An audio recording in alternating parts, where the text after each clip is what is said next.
મિત્રો એનએમએસ જ્ઞાનશાસ્ત્રના પછી PSC TET દરેક પરીક્ષા માટે આવી એક પેટર્ન પૂછાય પરીક્ષાની અંદર. તો એ પેટર્નોમાં શું કરીશું જુઓ, 27 આપ્યા, 1 આપ્યા, 8 આપ્યા, 216, 64, 125, 729, 343 અને આગળ પ્રશ્નાર્થ. તો આમાં શું હશે? તો જો આપણે અને જોઈએ એવી રીતે તો આપણને ખ્યાલ આવી જાય કે આ ઘનની સંખ્યા, 1 નો ઘન 1, 2 નો ઘન 8, તો આ 3 નો ઘન. બીજો દાખલો જોઈએ, 4 નો ઘન 4 ચોક 16, 64, 5 નો ઘન નારે 6 નો ઘન.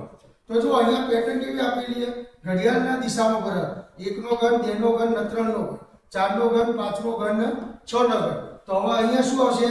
7 નો ઘન. આરે જવાબ આવશે 8 નો ઘન આવશે, ના 9 નો ઘન. તો 8 નો ઘન કેટલો થાય? 512. કેટલો થાય? 512. ખબર પડી? ઘન આપેલો ક્લોકવાઇઝ.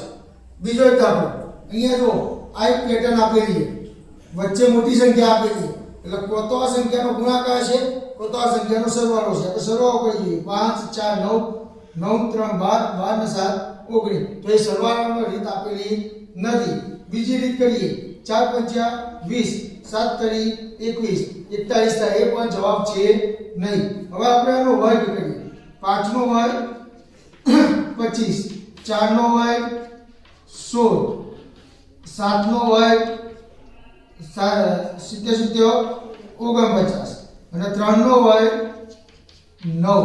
હવેનો સરવાળો કરીએ, 25 ને 16 ને 49 ને 9 કેટલો થાય? 99 થાય. તો જો આપણો આ જવાબ મળી જાય.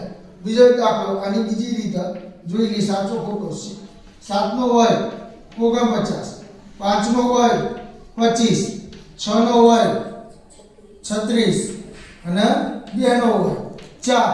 આનો સરવાળો કરો, 9 5 14 ને 6 20, 20 ને 4 24, વધી 1 5 6 7 8 9 10 11 થઈ ગયા, 114 થઈ ગયા. હવે એમાં આ રીતે જ આવશે, 3 નો વર્ગ 9, 9 નો વર્ગ 81, 7 નો વર્ગ 49 અને 5 નો વર્ગ 25. હવે 9 9 18 ને 19, 19 ને 5 24, વધી 2 10, 10 ને 4 14, 14 ને 2 16. અને જવાબ કેટલો આવશે? 164. ખબર પડી ગઈ મિત્રો? આ રીતના ટીક અપનાવો એટલે જવાબ આપણો આવી જાય.